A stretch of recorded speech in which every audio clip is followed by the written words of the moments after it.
This is the Spartan Body and Mind Podcast. I'm your host, Seth Winterhalter. Today we're talking about mind-muscle connection. What in the world is mind-muscle connection, and why should we care?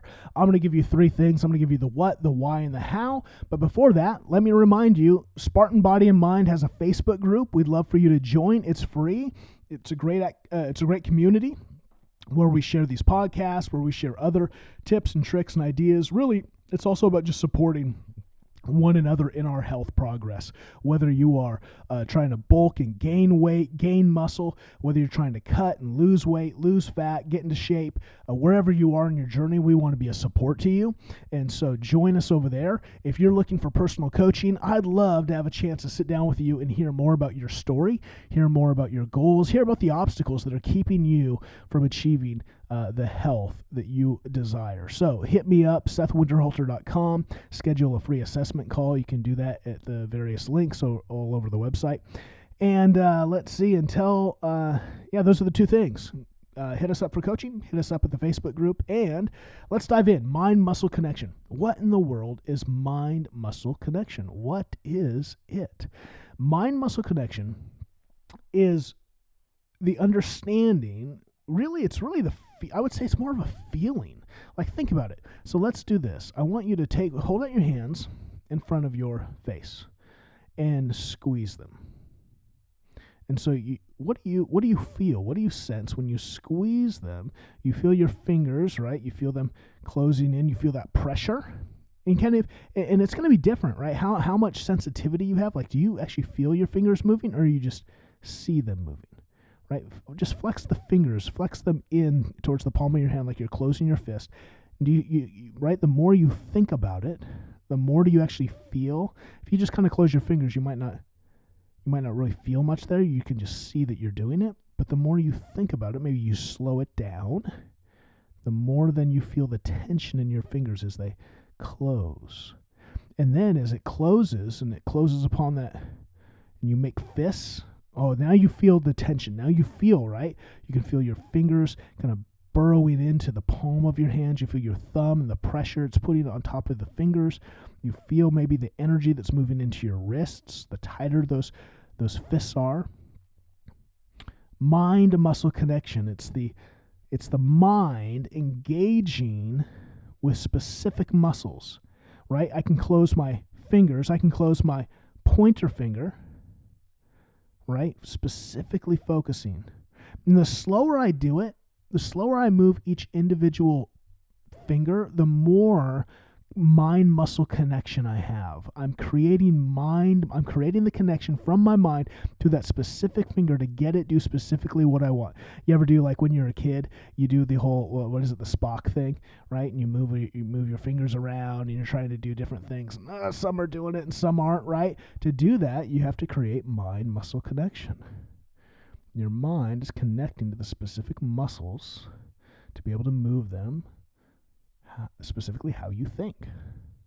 When it comes to working out, that's what we're trying to do. When you hear bodybuilders or trainers or whoever talk about mind-muscle connection, you are trying to connect your mind in a more intense, focused, intentional way to a specific muscle. Why is this important? It's important because if you want to really build a muscle, to develop a muscle, specifically a legging muscle, you need to work on the mind-muscle connection. So for me, I think when I look at myself, I think I have a legging chest. I want to work on my chest. And I also know that it's probably lagging because it's my weakest area of my muscle connection. I know that when I do most of my chest exercises, my shoulders engage. I have incredible muscle connection to my shoulders. My shoulders, like my dad has strong shoulders, I have strong shoulders, and they just seem to want to do everything. Right? I'm a farm boy. I grew up on a farm, so you're lifting hay bales. It's just easy to use your shoulders, right, to do everything that you're doing. Pitchforking and shoveling and lifting and pushing. And so they're just dominant. I didn't think about my chest much, right, growing up. I didn't think about my muscle connection to that because I didn't use it as much. My shoulders dominated. So now when I do chest exercises, I have to really, so what do? I slow down the reps. When I start the reps, I start with a lighter weight. I really think about driving with and I see, even when I do that, I can feel my shoulders. My shoulders are just like, we're here, we're awake, we're living. And my chest is like, it's like still sleeping. So, right, I got to, and so I might be intentional about using specific exercises to really activate. So most people may start their workout with bigger exercises, the more compound exercises. So they may start with bench press. They may start with a incline dumbbell press. They may start with some things that are heavier, that are more compound in their lift. I have to start with a very isolated, right? I need to start with some cable crossovers or the pec deck, right? I need to start with something that really isolates my pectoral muscles so it activates them, so it awakens them to create that mind muscle connection. Then when I go to a compound lift, a bigger lift, a bench press or whatnot, I'm not doing it with my shoulders. I'm not leading with my arms. I'm really focused on activating my chest muscle to get the most out of that muscle. That's why this is important. It's important because your body is going to have natural tendencies for specific muscles to take over, right? When you do a squat, you're going to have specific muscles in the quads and the hamstrings and the glutes and the back, whatever, that's going to want to be the dominant driver of that lift.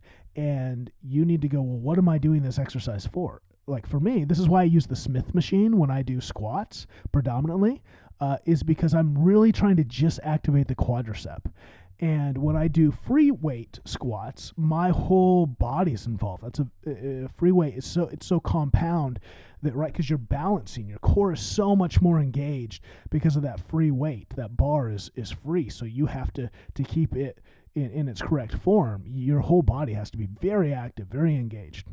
On the Smith machine, the machine takes care of that, so I can really focus, and I can make the repetition. Like I don't have to come all the way up. I don't have to go all the way down. I can stay where that weight, where that pressure, that activation is just entirely on my quad. As soon as that activation starts to leave my quad, I go back down. I only go down as far as I don't engage the hamstring. I keep it just focused on the quad. So I can really have the mind muscle connection with that exercise. That's going to help build, right? The reason I have pretty decent developed legs is I think because of that. I've created really strong mind muscle connection. So what is it? It's the connection from your mind to that specific muscle that you're targeting. It's important because if you have a lagging body part, it's probably because you have poor mind muscle connection there. I worked with a client a few months ago who wasn't activating their lats. When they were doing a lat movement, they were really just pulling with their arm. Their I think it was their left lat just would not engage. And so we just slowed it down. We did a specific exercise where it was just you can't pull with the arm. You're just moving your elbow back. Think about put all that focus in your elbow and just drive it. And now feel that. And I would tap on their back and all of a sudden they're feeling it. Their back is now engaged. I work with another client. We were working on shoulder stuff and just a simple, right, lateral raise. And it was just kind of easy, just kind of lift the arm. And the shoulder was getting work. That doesn't mean that your shoulder's not getting work if you don't have good mind muscle connection, but it's not getting all of the work it's intended to. There's the wrist is leading, the arm is leading. And so I said, okay, let's just slow it down and let's just lift with just the shoulder. Let the arm just be, right? It's just there. All of a sudden, man, it's like, whoa. And then they couldn't even lift as much. You'll find this too. When you really get mind muscle connection, that's why a lot of people don't like it. They don't want to, and they're like, oh, something's wrong because I can't lift as much weight. I could lift more. Of course you could. You could lift more because you were engaging the whole body. And if you want to be a power lifter, that's great. Don't care about mind muscle connection, just care about lifting the weight. But if you want to be a bodybuilder, and not just a bodybuilder, if you want to aesthetically build a beautiful body that has equal parts, that has a great chest, that has a great back, that has great shoulders, you need, when you work out, to really be mindful of the mind muscle connection to that specific muscle, that specific body part, so that it's actually getting a stimulation. It's actually being stimulated by the work that you're doing so that it can grow. It's not going to grow if when you do the shoulder exercise, you're using your whole arm to get that weight up, it's important. So how do I get it? Slow down your reps, lighten the weight.